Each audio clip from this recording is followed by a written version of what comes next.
How are you today? Are you happy, healthy, and thriving? Yeah, good one. I am. Yeah, so obviously you're referring to my solo song that I put out during the pandemic, Hmm. which was to raise money for Lifeline. Some amazing artists on that one. We had Eddie Perfect on backing vocals, if you can believe it. I don't know if you.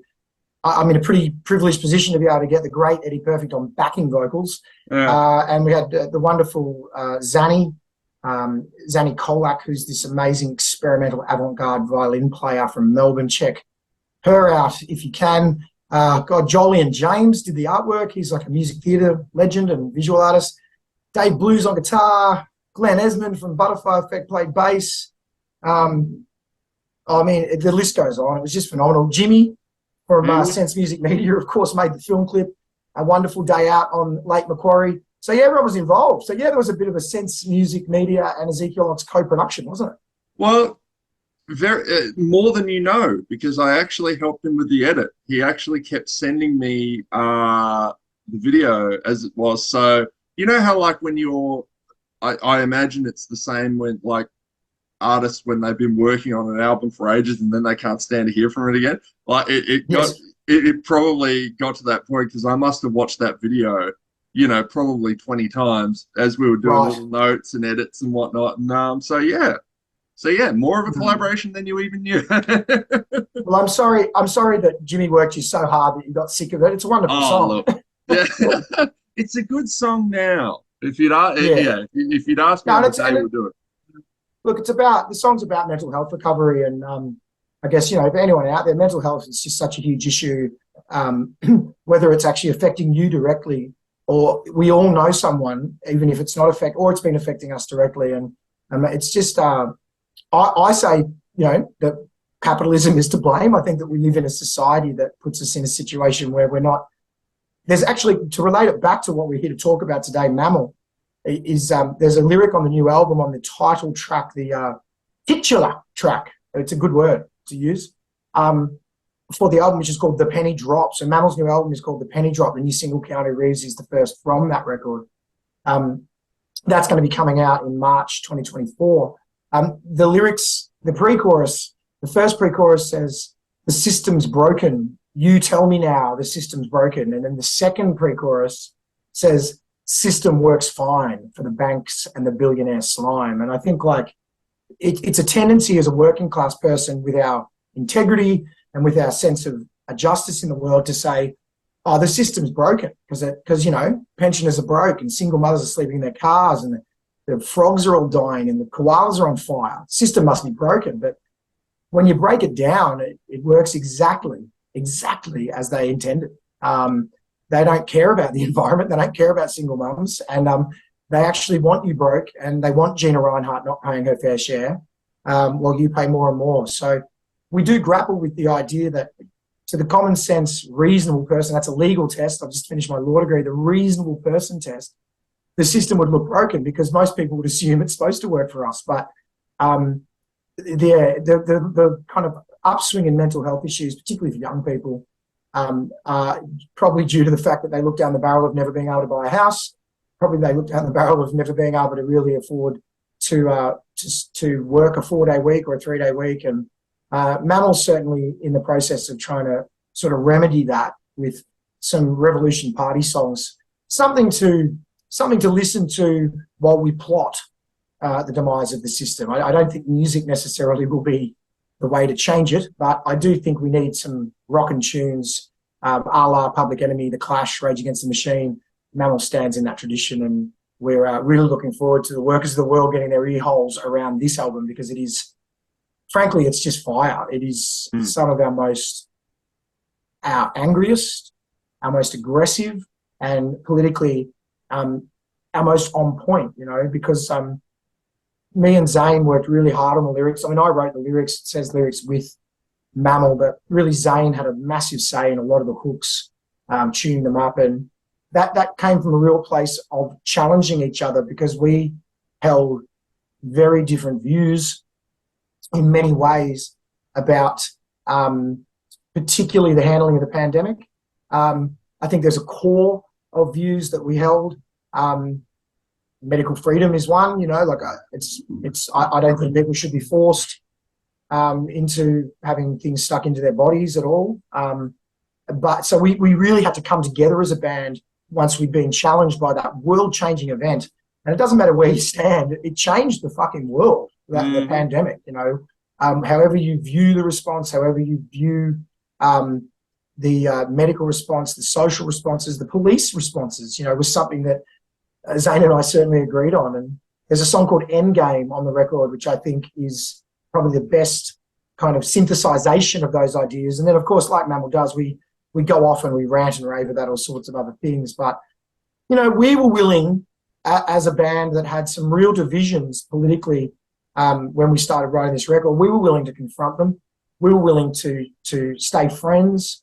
We were willing to find what it is we agree on and then delve into what we disagree on. That's politics. That's life. And, a revolution without dancing or disagreement is one not worth having. So we're really proud of the way we've handled that. And the results, I think, speak for themselves. It's probably the most tested album politically and musically because our two live albums were obviously recorded in one night. And our last studio album, the amazing and seminal Majority, really proud of that record, that was recorded in 12 days. That's the way we like to do it. But due to tyranny of distance and due to lockdowns and all sorts of stuff, this album's been recorded over a year and a half. And that's new for us. And that's because the whole fucking world changed. We couldn't see each other for a while. I was living in New South Wales. Everyone else was out of region. Zane was in the St Kilda area. Cade was all the way up in Belgrave. So we're talking different lockdown zones. And I was in a totally different state. So we persevered as everyone did. And I reckon the album speaks to that. It is mind-boggling thinking back on it, isn't it? Like certain phrases like social distancing or border closures or, all of this stuff that seemed so foreign, and then it became, for a very long time, became reality. And yeah, it's a funny one though, isn't it, Tom? Because they seem so foreign to, let's say, contemporary Australian society. But let's reflect for a second on, what happened to Aboriginal people here 235 years ago. If you're in a city, and I know you are in Brisbane, with a boundary road, well, that boundary road has a history of the point where the Aboriginal workers had to be passed in the evening to be out and about. It's just another testament to the racism where the blacks lived and where the whites lived, and that was a very clear boundary. Titles like the Protector of Aborigines, where Aborigines had to apply for licenses to marry. Titles, separation and segregation in pubs is still happening unlawfully in the Northern Territory. But so I think it may have been the first time that the whole of Australian society had to confront the brutal, at times, power that the Australian Federal Constitution wields. It was tested, of course, in the High Court, the lockdowns, the state lockdowns, by Clive Palmer. Clive Palmer's a complete fuckwit, but he tested it. And, of course, it was a majority decision, 3-2. So 2 High Court judges say that the statewide lockdowns were unlawful. That's obviously there to be tested if it comes up again. So, but I go back to being told that you can't leave, being told that you have to do certain things, you have to wash your hands, being told you have to check in. This is something Indigenous people have dealt with in this fucking country for 235 years. Yeah. And so it was quite funny to see, some people, look, for me, it was quite humorous to see people going, what do you mean? What do you mean they're allowed to do this? It's like, welcome to Australia, mate. You don't have a Bill of Rights. You don't have a Declaration of Independence from the Crown. You have some would argue, unlawful occupation of Aboriginal territory, and you have Crown power. And they certainly wielded it. I mean, and we deal with the policing, of the pandemic on Endgame. We deal with the arguments amongst friends on Agree to Disagree, a track from a new album. And we've really gone into that. We also deal with black sovereignty politics with name-checking Gary Foley and Martin Luther King on this record. And that's on a Agree to Disagree. So yeah, I think it was brutal, but for a lot of Aboriginal people, it was just more of the fucking same. Yeah, I feel like, and I'm paraphrasing bizarrely, it was some rapper had this really profound tweet about the whole thing. I think his name's Zuby. He's quite outspoken about a lot of things. A lot of Yep. conservatives quite like him, but I just quite like him because he goes against a lot of norms. Couldn't tell you a note of the music he plays, but I see a lot of his shit around. But one of them was that if you came out of the pandemic and you find yourself thinking the government is totally safe and it's here to protect you, you're out of your Mm. fucking mind. Like, Yeah. Well, I mean, we're sending police into Parramatta, sending police into Flemington. When wouldn't you send nurses? Wouldn't you send doctors in a pandemic? What the hell have guns and uniforms like that? And of course, there was a lot of re-traumatization going on in Indigenous communities because we had cops going into Indigenous communities and saying they needed to stay home and listen to them. And the history of policing in this country with Aboriginal people is just death, assault, rape, child removal, mm, serious trauma. And you can understand why certain people would say, well, I don't trust what I'm being told to put into my body. And then you layer on top of that a modern social media climate, which gave people a chance to get into their own algorithm. It's very easy to get whipped up into real fear. That they're very, they're very human traits, fear and things like that. I mean, and so I do understand that. But MAMMAL's never trusted the fucking government. So mm, we were at a very good baseline when we were starting writing this album. You only have to look at the way they treat refugee kids. You only have to look at their support of illegal wars around the world, whether it be Iraq, the invasion of Afghanistan. I mean, Australia's got a long history of human rights abuses. And if you think that they won't do it to their own citizens, then you're probably a little bit naive as well. It is about, in the end, control. It's about controlling the land. It's about lining the pockets of their billionaire mates. We've seen that with the stage 4 tax cuts. It's on and on. We've got a long way to go in this country, and I would argue no one on a macro social level licks the boot quite as hard as Australians. mm. It is weird, isn't it? Because we have this kind of, you know, our outward perception, the persona that Australia has kind of put out over the last, Well, like mateship mateship and and she'll be right, and she'll be the right, easy but going. How the fuck are we easy she'll be going? right. She'll be right's an expression of apathy in a way as well. But I think the mateship thing's the one that's always stuck in my craw. When you look at when the same person will say that at the pub will say, that Aboriginal people have had it too good for too long, and I mean, these concepts are colonial. The language of the invader quite often. We recognise that this will be an ongoing struggle. But what we're looking for on this album is, we've got lyrics like, tell me about your plan. I've just sent you a track called Moscow. One lyric is, tell me about your plan to get the poor in the picture. Like, I'm sick of talking about, yachts and I'm sick of talking about, the environment. We know they don't care. Fracking is a great example. Mm. And I want to talk about what your plan, whether it be your Toms or anyone out there in the audience, what their plan is to raise up the most vulnerable. And unfortunately, as Ice-T said, black always meant poor, but now we're seeing more and more that poor can be anyone. And so MAMMAL is punching up, and we are not pulling the ladder up behind us. We are here to raise people up. Workers of the world unite, but also we just want to see more pay, less tax gouging amongst the working class, less money spent on war, less money spent on funding private schools. These are our goals, and they're basic goals that will improve the life of everyone. And it's only the 1% that don't want to see those kind of policies put in place.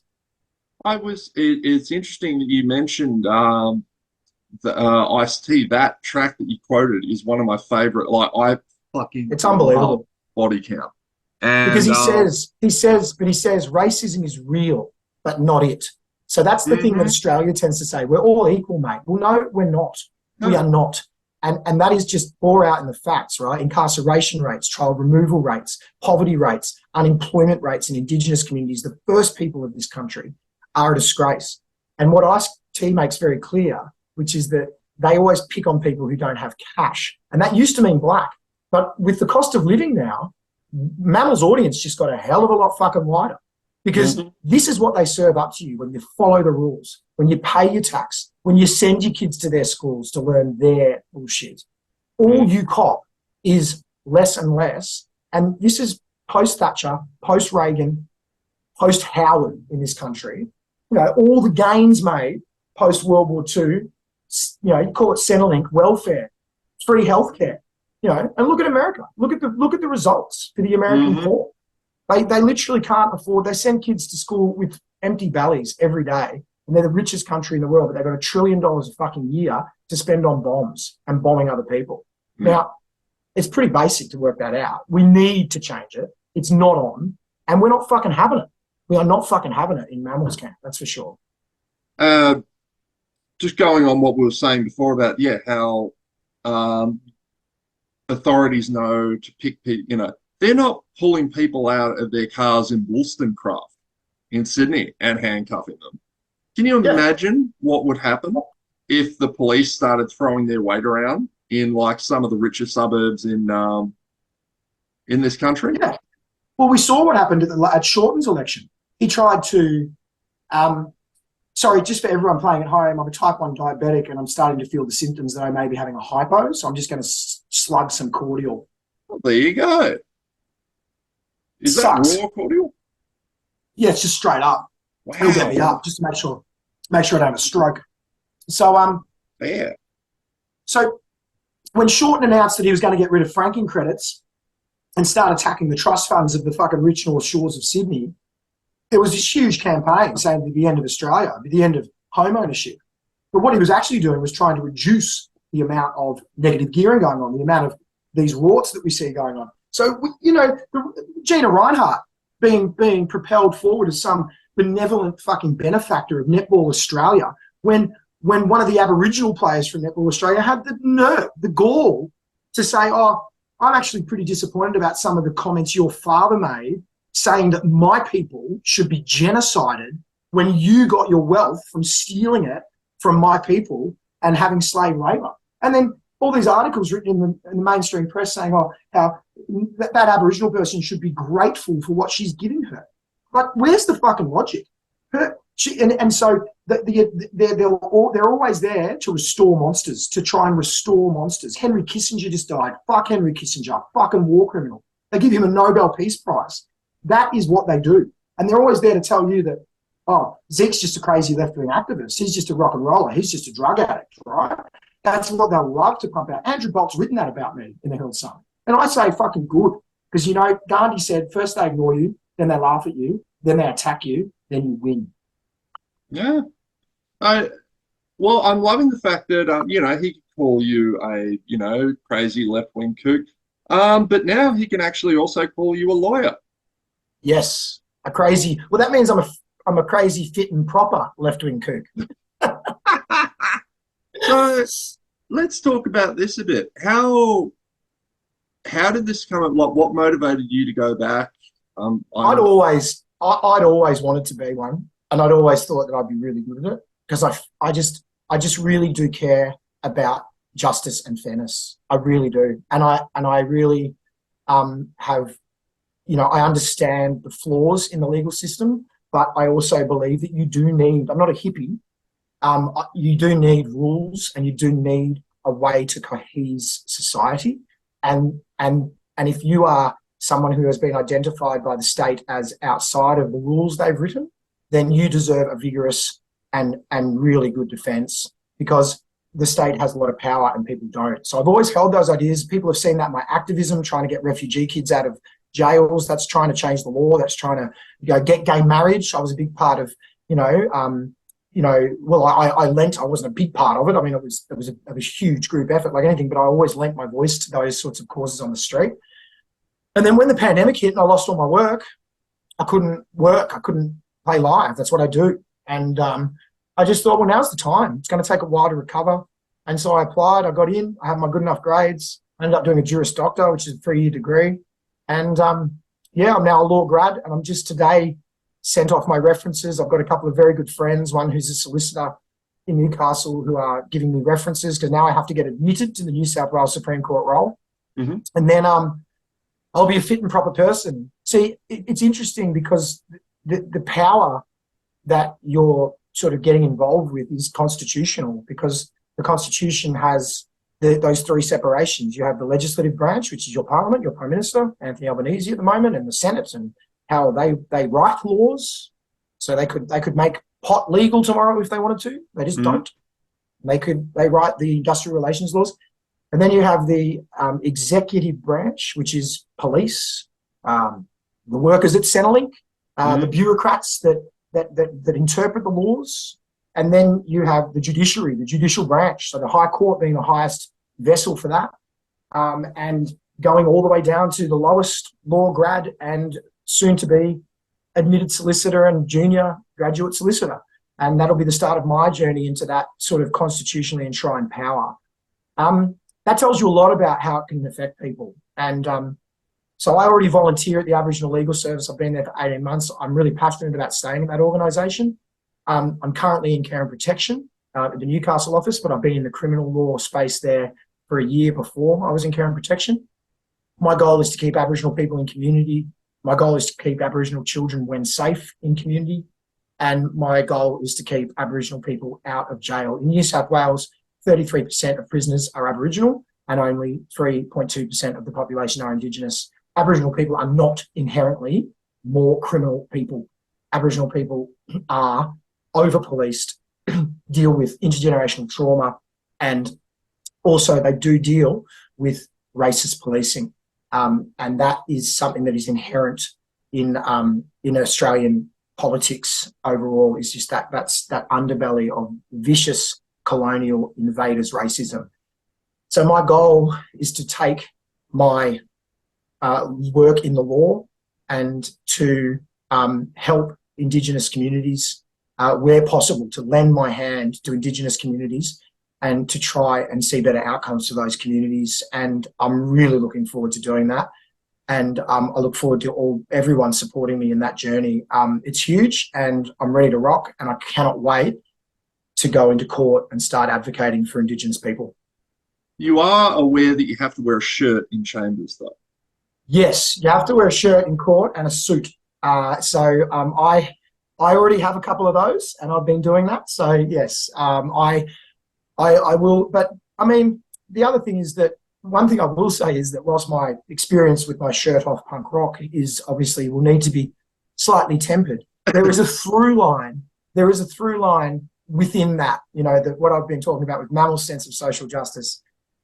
That's what I want, and I do look forward to being able to do that. But I was also going to say too that the public speaking experience and the ability to think on one's feet, as musicians have to when they're playing live, when things invariably change, has been really helpful for me. And I can't wait. My plan is to work for the Aboriginal Legal Service for a while as an employee, and then maybe start my own practice eventually as an agent for the ALS and Legal Aid, and be able to help other people in the community as well who aren't Aboriginal. So big plans ahead. Look forward to the next 10 years. There's going to be huge announcements, and it's going to be trying to just chisel away at the system from slightly different angles. Just get a wedge in there and then start tapping away at the back. Yeah, it's funny, man. This is actually not the first time that we have met, but I don't expect you to remember. So I was first a music journalist in Tasmania, 2005 to 2008. And shout out to Corey. Shout out to Corey Blight from Overreactor, another Taswegian. Oh, nice. Yeah, that was where I grew up, and the first job I ever had was writing for a now long defunct street press that was called Source magazine. And I believe we featured you, because I went back through and I was like, MAMMAL. Oh, fuck, I did speak to Zeke. But I can remember you it was at a festival there. We'll call it MS Fest or something. Who knows? We had a couple. Silverchair headlined. Yeah, that would have been that year. Spider Bait and Silverchair. I remember that. Yeah, it was a Yep. good day. And I remember. Carnival were on the bill because I remember hanging out with John, the bass player from Carnival backstage. It's all coming back. Yeah. Well, what I mostly remember, because it was my first impression of you, was you running around like the Pied Piper through the festival grounds. Yes. And you were trying to get all the people sitting down up on their feet and just generally Yeah. giving your best Pied Piper. Um, what do you feel are the best characteristics of a good live performance? Because you seem to be pretty hell-bent on giving people a good one. Yeah. I think the number one thing for any performer, whether you're singing into a microphone in a studio or in front of 10,000 people, is authenticity. They want to see who you are. They don't want to see you trying to be Freddie Mercury or trying to be Phil Anselmo, whatever music you listen to growing up, and you might sound like you are beautiful, you are unique. So find all the best bits and give them that. So that's the first thing. Be true to yourself, man. It's a Shakespeare. Above, what was it? Was it Laertes in Hamlet? Above all else, to thine own self be true. Yeah, I like that. Yep. But then the other thing is like what you just described with me, sort of going out in the crowd with my wireless mic. That technique's really about leadership, right? It's about saying you paid your money, you've got a beer in your hand, maybe if you're an adult, and you're here to what? Have a good time, I'd assume. Now you don't know who I am, I don't know who you are yet. But one thing we could agree on is that we probably came here to have a dance. So what I show them is this is how I move my body. And people start to feel much more comfortable when you show them what's possible. They may feel a little inhibited. They don't want to be the first person to come up. So you give them that opportunity to say, I'm with you, I'm down here with you, and let's move together. And people take that leadership because they love it. And they are there to enjoy themselves. And not everyone's an extrovert like me. So I need to give the introverts and the ambiverts a chance to go, yeah, fuck it. I can't look, there's no way I can look as silly as that guy, is kind of part of what I'd like them to think. Yeah. And then the other thing is just make sure you've got a kick-ass band. I know you're going to see Limp Bizkit tonight. Fred Durst, much maligned vocalist, but, not the most skilled vocalist, but look at the band that he put together. Mm-hmm. He's clearly not stupid, and he clearly understands that John Otto and Rivers and Borland are what they are, which is one of the most amazingly tight and heavy and amazing and progressive and all those things that Limp Bizkit are and still were. Fuck Limp Bizkit haters. They can always go to hell. They've outlasted your hate. They have. Yeah. So sucked in. But those are really important. So for me as a front man, the front man's role is what I just said. Be authentic and get lead. Show them. Ask them. Make some fucking noise. Ask them and see what you get, because then you can gauge where you're at and see how we have to go. But other than that, make sure you've got a seriously good band. And that is something that I know that Pete, Cade, and Zane certainly represent in the MAMMAL space. And in fact, all my projects have always been absolutely stacked with awesome musicians. Yeah, man. Mate, this has been awesome. Thank you very much for your time. And I'll be looking forward to checking out the new tracks. And Matt, the new album. Well done with Keanu Reeves, by the way. The video was awesome. Very important point that I'd love you to cut and edit in if you can. Of course. While you cut and edit this bit out. Big thing is, whether you're in Sydney, Brisbane, Perth, whatever, if you've got the money to get yourself to Melbourne on December 22nd, we are launching Keanu Reeves, the single, with a big Christmas party. MAMMAL's bringing back our traditional Christmas party. We always did a Christmas party. And we're starting that again this year. We've got Captives, amazing band supporting us. We've got this really awesome new coming psych rock band called Mojo Pin. And of course, the mighty MAMMAL delivering a few new songs. There's going to be new music. And it's at the Evelyn. The Evelyn's where we recorded our first live album. We kind of feel like we're going back to our home ground a bit. And we can't wait to see everyone there. There's a few tickets left. So you guys can chuck a link, I'm sure, on this post. Chuck a link to the tickets. Sense Music Media's got you sorted there. And other than that, big thanks to you and Jimmy and everyone at Sense Music Media for having us. And much respect. Right. We love you. Love you too, buddy. All right. Be good to yourself. Talk to you soon. See you, Tom. All right.